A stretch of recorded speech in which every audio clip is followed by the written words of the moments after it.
बलिहारी गुरु आपकी गोविंद दियो बताए। ये परंपरा है प्राचीन भारत की। ये परंपरा है भारतवर्ष के प्राचीन इतिहास की। जिस तरीके से शिक्षकों का अपमान कल आदरणीय शिक्षा मंत्री जी ने किया, वक्त इस्तीफा लेना। और अगर मोहन यादव इस्तीफा नहीं ले तो मोहन यादव प्रदेश के शिक्षकों से माफी मांगना चाहिए। 5 साल के लिए आए हैं मेहमान बनकर और शिक्षकों को डराएंगे धमकाएंगे। मेहमान बनकर शिक्षकों बन के बच्चों को शिक्षा देनी पड़ रही है। अगर आप व्यवस्थित करते तो इनको नियमित करते, इनकी लगातार नियुक्तियां होती तो नियमित स्कूल परंपरागत जो चलते हैं उसमें शिक्षकों की जो भर्ती पीएससी के माध्यम से होती है वैसे होती, या स्कूली शिक्षा विभाग की कोई और तरीका होता उससे होती। यानी आपकी कमी, आपका पाप, भारतीय जनता पार्टी की 20 साल की सरकार के पाप का घड़ा आप अतिथि शिक्षकों पे फोड़ते हो, ये निंदनीय है। आपको ये तो समझ में आया कि अतिथि शिक्षकों को आपने मेहमान बनाया, कब्जेधारी बनाया, पर आपको ये समझ नहीं आया आदरणीय शिक्षा मंत्री जी कि शिक्षा विभाग के पोर्टल के मुताबिक 47 जिलों में सिंगल स्कूल टीचर है, एक शिक्षक का स्कूल है। ये आपको समझ में नहीं आया कि पूरे प्रदेश में स्कूलों की संख्या 6,858 है। इसमें से 420 सिंगल स्कूल सिर्फ शिवपुरी में है। शिवपुरी, जहाँ के सांसद ज्योतिराज सिंधिया जिन्होंने कहा अतिथि शिक्षकों के साथ न्याय नहीं होगा तो मैं सड़क पे आ जाऊंगा, आपने सरकार गिरा दूंगा, सरकार गिरा दी। उसी शिवपुरी में 420 शिक्षक सिंगल टीचर के हैं। आपको ये भी पता है कि सतना और रीवा जिले में सिंगल टीचर स्कूल 400 से ज्यादा है, जहाँ सबसे ज्यादा गरीबी है। आपको ये समझ नहीं आया आदरणीय स्कूल शिक्षा मंत्री जी, आप पद पे बैठे, आपकी 20 साल की 25 साल की सरकार है, अभी भारी बहुमत से आप चुन के आए।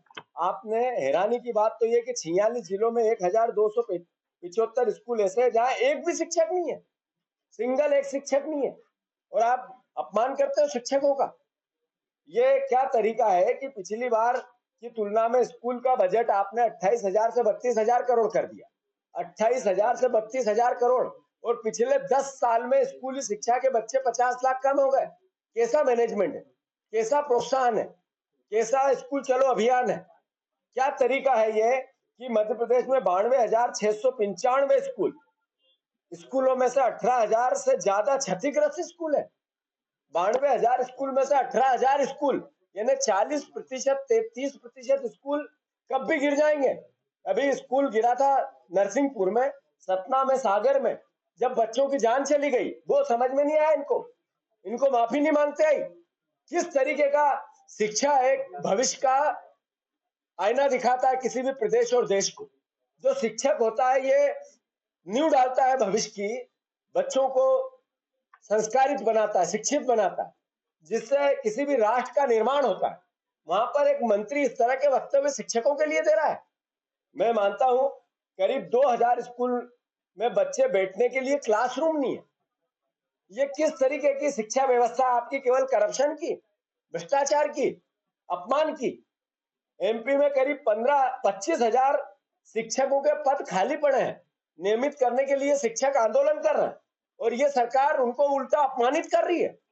किस तरीके के बच्चियों को लेकर बलात्कार हो रहे हैं, बच्चियों को लेकर कल स्कूल में किस तरीके का अपमानित हुआ, मध्य प्रदेश कलंकित हुआ।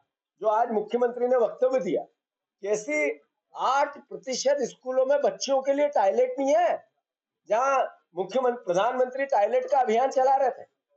मैं मानता हूं कि मैंने जैसा शुरुआत की थी कि हम जब हमारे पास 15 महीने की सरकार आई थी, हमने अतिथि शिक्षकों को नियमित करने के लिए प्रयास चालू कर दिए थे, हमने एग्जाम्स चालू कर दी थी, हमने अतिथि विद्वान जो थे कॉलेज में उनके 80% का रिक्रूटमेंट लीगल कर दिया था। हमने कोशिश की कि ये नियमित कैसे, उसके लिए प्रयास चालू कर दिए थे। जब वो आंदोलन करते थे हम अपमानित नहीं करते थे, उनके पास जाके बातें करते थे, उनकी बातें सुनते थे, ताने सुनते थे, उसके बाद भी संयम रखते थे। मैं अतिथि विद्वान, हमारे जितने शिक्षक परिवार के लोग हैं, शिक्षा कर्मी हैं, जितने भी शिक्षा से जुड़े हुए कर्मचारी हैं, आग्रह करना चाहता हूं आप सबसे कि आप ही लोग हो जो इनको मदद करते हो, आप ही लोग हो जो इनकी सरकार बनाते हो 20 साल से। अगर आप ऐसे अपमानित होकर भी इनकी सरकार बनाओगे तो फिर विपक्ष क्या करेगा, कांग्रेस क्या करेगी? आपको भी जागना पड़ेगा कि आखिर हमें आप ताकत नहीं दोगे, मदद नहीं करोगे तो हम इनसे मुकाबला कैसे करेंगे? हम कैसे, आपकी शक्ति से ही हमारी शक्ति है, विपक्ष की शक्ति है। मैं फिर से एक बार अनुरोध करता हूं कि मैंने बहुत गंभीरता से लिया है इस पूरे प्रकरण को, कांग्रेस पार्टी ने गंभीरता से लिया है। मैंने हमारे शीर्ष नेतृत्व को भी आग्रह किया है कि मध्य प्रदेश में अब शिक्षकों का अपमान हो रहा, सत्ता के मद में ये सरकार मदमस्त हो गई है। ये सरकार के मंत्री सिर्फ करप्शन करना चाहते हैं। अरे शिक्षा मंत्री के पास परिवहन मंत्रालय भी है, वहां करप्शन नहीं हो रहा है तो शिक्षकों पे उसकी भड़ास निकाल रहे हैं। वहां पे इनके आपस में तालमेल नहीं बन रहे हैं कहीं अलग अलग प्रकार के, तो उसकी कुंठा सरकार को अस्थिर करने में लगे हैं। क्या कारण है? हम मोहन यादव जी को 25 बार कह चुके हैं कि हम सकारात्मक विपक्ष की भूमिका निभाना चाहते हैं, जनता की आवाज उठाना चाहते हैं, आपसे सुधार की अपेक्षा है। हम चाहते हैं आपकी 5 साल सरकार चले, आपको पूर्ण बहुमत मिला है, पर आप ही के मंत्री अनर्गल आरोप आप पे लगा रहे हैं। इसका मतलब क्या है? आपको अस्थिर करना चाह रहे हैं। मैं फिर से, जैसा मैंने मोहन यादव जी से आग्रह किया कि शिक्षा मंत्री का इस्तीफा लो, अन्यथा आप प्रदेश के शिक्षकों से माफी मांगो, अन्यथा कांग्रेस पार्टी शिक्षकों के पक्ष में आंदोलन चालू कर देगी। हम शिक्षकों के लिए सड़क पे आएंगे। अगर आप ये वीडियो YouTube पर देख रहे हैं तो हमारे चैनल को सब्सक्राइब करें और बेल आइकन को दबाना ना भूलें। अगर आप Facebook पर ये वीडियो देख रहे हैं तो हमारे पेज को लाइक करें।